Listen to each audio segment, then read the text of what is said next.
Kia ora YouTubers, and welcome back to my channel on Monday, the 19th of August. Welcome home. See, I made a space for you now. Welcome home. From the bottom of our hearts. Welcome home.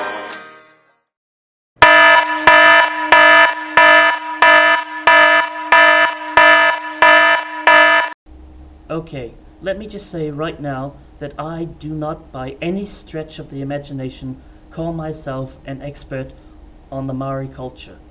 It's just that being born and raised in New Zealand, I have a passing familiarity with it. First, let's talk about Maori traditional tattooing. This is usually done on the face, but it can be done on other parts of the body. Now, those of you who like watching Star Trek may recognize this image of John Delancey playing Q on Star Trek Voyager. The tattoo on his face is very similar to many Maori tattoos, although to see a true tattoo, this is a better image. Before the time of the European colonization of New Zealand, Maori tattoos were to do with indicating where a person stands in the tribe, such as the chief of a tribe or the healer of a tribe, or something along those lines. Unfortunately, over the 20th century, this practice almost died out, but there has been a bit of a resurgence lately. So now people wear these tattoos as a sign of pride of their heritage. If you decide to come and visit New Zealand, you may wish to visit one of the traditional Maori maraes. These buildings were the center of a tribe before the European settlers came, and they still have maintained a lot of their mana, or power, to this day. These buildings are essentially meeting halls for the entire tribe. I'm sure that most of you will be familiar with what a haka is.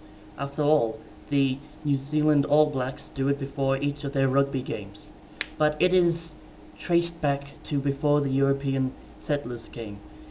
It is a traditional war dance, usually performed by either side, or both sides, before tribes would go to war.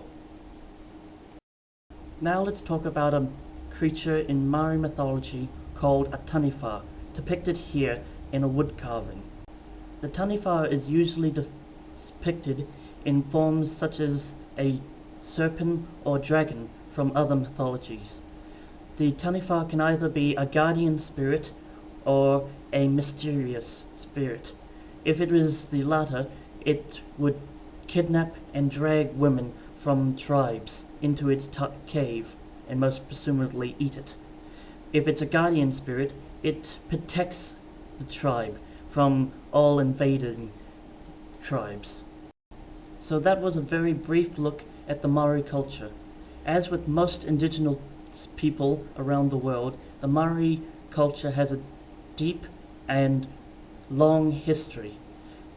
If you wish to learn more about it, I'm sure you could go on the net and find quite a bit of information about them. Or you could just come to New Zealand.